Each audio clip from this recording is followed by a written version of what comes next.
ودابا ان شاء الله شادين الطريق لعين جعفر. هذه العين كاينه تقريبا كتبعد 11 كيلومتر على مولي ديال الزرهون. الطريق هي هذه، حنا قربنا ليها.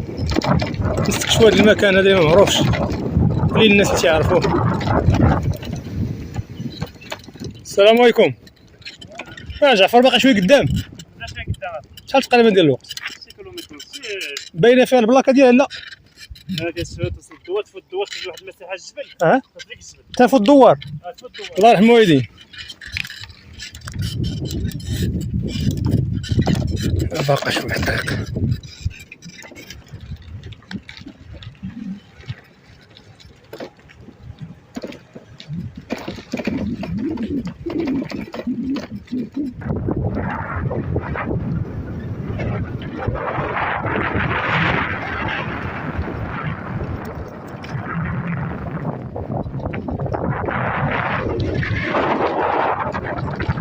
سبحان الله، إن في خلق السماوات والأرض واختلاف الليل والنهار لآيات لأولي الألباب الذين يذكرون الله قياما وقعودا وعلى جنوبهم ويتفكرون في خلق السماوات والأرض ربنا ما خلقت هذا باطلا سبحانك لا إله إلا أنت. سبحانك.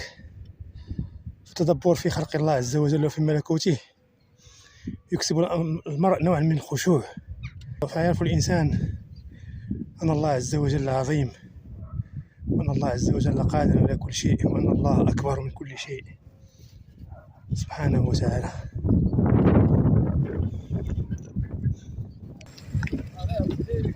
نيشان الله يرحم والديك. شكرا. الطريقة هي ديال المال، والحمد لله ما فتناهاش. جيت نسول الحمد لله. الطريقة هي هذه. الانسان اللي كان جاي من مولاي دريس، المهم كتفوت شي جوج دواور كتلقى هاد البيست هادي كتهبط ليه. اول مره انا غنجي راه جاي وكنسول. خوت كتبان لي هاد البلاصه ما فيهاش الحطب كثير، اللهم نديو معنا جميع الحطب معنا من الطريق. شاف ديال اي خطر ديك هذا غطيح، ديك هذا غادي طيح. المهم ان شاء الله كان غادي شي بلاصه تبان ليه من الدخله ديالها غتبان كانت شي غابه بطبيعه الحال غتلقى الحطب.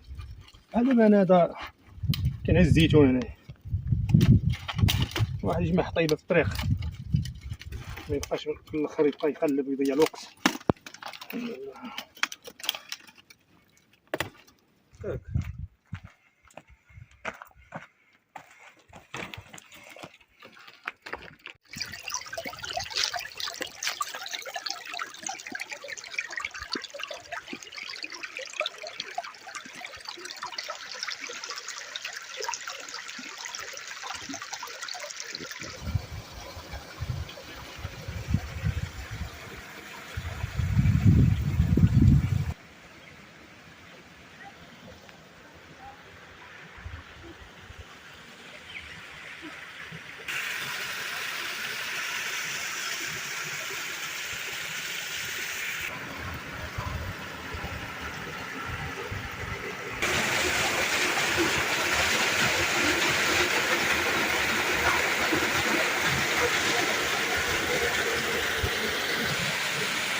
كاين واحد الحجره تما.